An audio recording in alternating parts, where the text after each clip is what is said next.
அது ஒரு ஏழரை நாட்டு சனிமா. அந்த சனிக்கெல்லாம் பதில் சொல்லமா சொல்லு. ஏதாவது கிடைக்காதா என்று ஏங்கி திரிந்து கொண்டிருக்கின்ற ஒரு சில ஜென்மங்களுக்கு இதை பதிலாக கூட கடமைப்பட்டிருக்கின்ற. அவன் 4 கால் பாய்ச்சல்ல வந்தா 8 கால் பாய்ச்சல்ல திராவிட முன்னேற்ற கழக தொண்டன் களத்திலே நிற்பான். சம்பளமா போகுது. அது மட்டும் இல்லாமல் போதுமான ஒரு அடிப்படை வசதி கூட கோவில்கள் இல்லைன்னு ஒரு குற்றச்சாட்டை நேற்று வச்சிருக்காரு. சார், அதே மாதிரி இந்த ஆட்சிக்கு மிகப்பெரிய ஆபத்தை ஆண்டவ முடிவு பண்ணிட்டான். அதனாலதான் தொடர்ந்து பலியாகுது கோவில் அப்படிங்கிற ஒரு வார்த்தை. அது ஒரு ஏழரை நாட்டு சனிமா. அந்த சனிக்கெல்லாம் பதில் சொல்லமா சொல்லு. இனத்தால், மொழியால், மதத்தால் மக்களை நேரடியாக பிரிக்கின்ற ஒரு மதவாத சக்தி அவர்.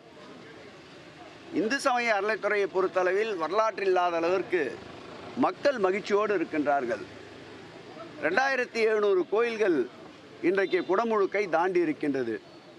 இந்த ஆண்டு இறுதிக்குள்ளாக அது 3000-ஐ தாண்டும் என்ற உறுதியை மேற்கொண்டு களத்திலே நின்று அதிகாரிகள் முழுமையாக இதய சுத்தியோடு பணியாற்றி கொண்டிருக்கிறார்கள். கடந்த 10 ஆண்டுகளில் 2011 20ஆம் ஆண்டு வரையில் அப்படி ஒரு துறை இருக்கின்றதா, அந்த துறையினுடைய பொறுப்பு அமைச்சர் யார் என்ற கேள்விக்குறி இருந்தது. மாண்புமிகு தமிழக முதல்வர் அவர்கள் எங்களை இந்த துறைக்கு நியமித்ததோடு மட்டுமல்லாமல் மாதந்தோறும் ஆய்வுக் கூட்டங்களை நடத்துகின்றார். எங்காவது ஒரு அசம்பாவிதம் என்றால் காலையிலே கைபேசியிலே அவருடைய எண்தான் ஒலிக்கும். அந்த வகையில் எங்களை இயக்கி கொண்டிருக்கின்றார். எதிர்பாராமல் நடந்த சம்பவம் திருச்செந்தூரிலே அவருடைய மனைவியே முதல் ஸ்டேட்மெண்ட்டில் அவர் ஏற்கனவே வீசிங் ப்ராப்ளத்தோடு இருப்பவர், அவ்வப்போது மூச்சுத்திணறல் ஏற்படுவது அவருக்கு தொடர்ந்து நடைபெறுகிறது என்று கூறியிருக்கின்றார். சங்கிகள் தலையிட்டு அதை திசை திருப்புகிறார்கள். அதேபோல் ராமேஸ்வரத்தில் ஒரு வட இந்தியர் தரிசனத்துக்கு வந்தபொழுது மயங்கி விழுகிறார். அவருக்கு சிகிச்சை அளிக்க முற்படுகின்ற பொழுது அவர் ஏற்கனவே இறந்து விட்டதாக கூறுகிறார்கள். இன்னும் அவருடைய உடலை உரிமை கோருவதற்கு ஆட்கள் வரவில்லை. தஞ்சாவூர் என்று தவறாக சொல்லியிருக்கின்றார். நேற்றைக்கு பழனியிலே இது போன்ற ஒரு சம்பவம் நடந்திருக்கின்றது. 3 சம்பவங்களுக்கும் வீடியோ ஃபுட்டேஜ் இந்து சமய அறநிலையத்துறை சார்பிலே வெளியிடப்பட்டிருக்கின்றது. நேற்றைக்கு நடந்த சம்பவம் சபரிமலைக்கு சென்று திரும்புகின்ற பொழுது அவர் நன்றாகத்தான் அந்த கியூ வரிசைக்கு வருகின்றார். கூட்ட நெரிசல் நேற்று எதுவும் இல்லை. அவர் அழகாக 10 ரூபாய் கட்டண தரிசனத்திலே இருக்கையிலே தான் அமர்ந்திருக்கின்றார். திடீரென்ற உடல்நலக்குறைவு காரணமாக மயங்கி விழுகிறார்.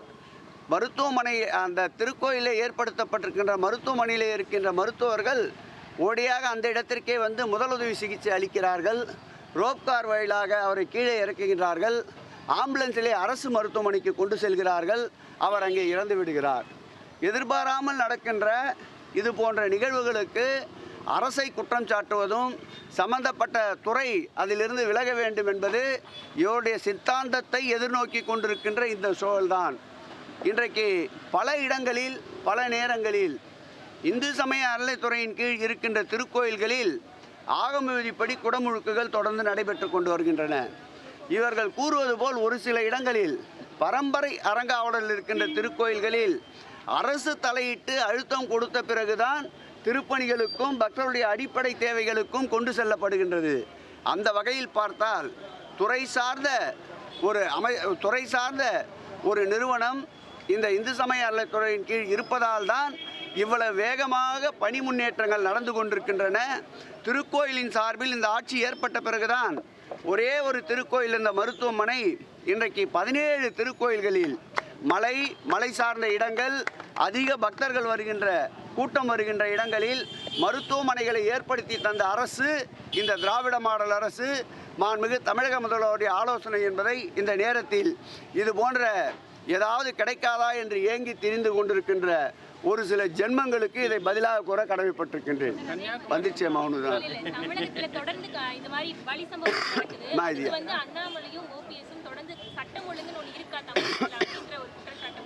இதுக்கும் சட்டம் ஒழுக்கம் என்னம்மா சம்பந்தம் தாயி? நீ எல்லாம் அமைதிப்போம் அவ்வளோதான் இருக்கிறீங்க. ஒரு சில காலகட்டங்களில் முன்விரோதங்கள், எதிர்பாராத பிரச்சனைகளில் இது போன்ற மரணங்கள் ஏற்படுவது இயற்கை. இந்த ஆட்சி ஏற்பட்ட பிறகுதான் பல சமூக விரோத சக்திகள் சென்னையை புகலிடமாக வைத்து கொண்ட சக்திகளை சென்னையிலிட்ட அண்டை மாநிலங்களுக்கு அவர்கள் ஓட்டம் பிடிக்கிற அளவிற்கு இந்த ஆட்சி ஏற்பட்ட பிறகுதான் துரிதமான நடவடிக்கை எடுக்கப்பட்டிருக்கின்றது. தவறு செய்பவர்களுக்கு நீதிமன்றங்கள் தொடர் அந்த வழக்குகளுடைய விசாரணை அனைத்தையும் துரிதப்படுத்தி இந்த ஆட்சியில்தான் தொடுக்கப்பட்ட வழக்குகளில் தீர்ப்புகளையும் பெற்றுத்தந்து குற்றவாளிகளுக்கு 2 தண்டனைகளை தருகின்ற ஆட்சியாக இந்த ஆட்சி செயல்பட்டு கொண்டிருக்கின்றது. எதிர்பாராத நடக்கின்ற குற்றங்களுக்கு உடனுக்குடன் தீர்வு கண்டு அந்த குற்றவாளிகளை கைது செய்து ஸ்காட்லாந்து யார்டு இணையாக தமிழக காவல்துறையை மாண்புமிகு தமிழக முதல்வர் அவர்கள் இயக்கி கொண்டிருக்கின்றார். ஆகவே சட்டம் ஒழுங்கு என்பது அவர்களுடைய கற்பனையான குற்றச்சாட்டு. இந்த ஆட்சி சீரோடும் சிறப்போடும் மக்களுக்கு தேவையான பாதுகாப்போடும் அமைதி பூங்காவாக திகழ்கின்ற இந்த ஆட்சியில் அவதூறு கற்பிப்பதுதான் அவர்களுடைய பணி என்பதால் நாங்கள் அதை விட்டுவிட்டு மக்கள் பணியை தேடி எங்களுடைய நகர்வுகள் தொடர்ந்து கொண்டிருக்கின்றன. கன்னியாகுமரி உள்ளிட்ட மாவட்டங்களில் ஒரு சில இடங்களில் டாஸ்மாக் கடைகளில் வந்து முதலமைச்சர் படத்தை பாஜக மாட்டம் உட்பட்டுருக்காங்க. மண்ணை எங்காலும் பதிலுக்கு இறங்கிட்டாங்க. இவங்க இது மாதிரியான செயலில் ஈடுபடும் போது தான் அவன் 4 கால் பாய்ச்சலில் வந்தான், 8 கால் பாய்ச்சலில் திராவிட முன்னேற்ற கழக தொண்டன் களத்திலே நிற்பான். அண்ணாமலை ஏற்கனவே சொன்னார், முதலமைச்சர் இல்லத்தை முற்றுகையிடுவேன் என்று. நாள் குறியுங்கள், தேதி குறியுங்கள், வாருங்கள், காவல்துறை உதவி இல்லாமல் நாங்களே திராவிட முன்னேற்ற கழகமே அதை சந்திப்போம் என்று சொல்லியிருக்கின்றோம். குறிக்கட்டும், பல பரீட்சைக்கு வாருங்கள், தயாராக இருக்கின்றோம். களத்திற்கு ஈட்டி முனைக்கு மார்பு காட்டுகின்ற கூட்டம் திராவிட முன்னேற்ற கழக கூட்டம். திராவிடத்தின் வரலாறு, திராவிட கட்சிகளின் வரலாறை முழுமையாக அறியாதவர் இப்படித்தான் மக்களையும் அவருடைய அப்பாவி தொண்டர்களையும் தூண்டிவிட்டு சட்டம் ஒழுங்கு கெடுவதற்குண்டான சூழலை ஏற்படுத்தி கொண்டிருக்கின்றார். அதற்கு மாண்புமிகு முதலமைச்சர் அவர்கள் வியூகங்களை வகுப்பதில் முன்னணியிலே இருக்கின்ற தீர்க்கதரிசி இதற்கு இடம் தர மாட்டார். இதுபோன்ற செய்திகளை மேலும் தெரிந்து கொள்ள எங்களது யூடியூப், ஃபேஸ்புக் மற்றும் ட்விட்டர் ஆப்களை சப்ஸ்கிரைப் செய்யவும்.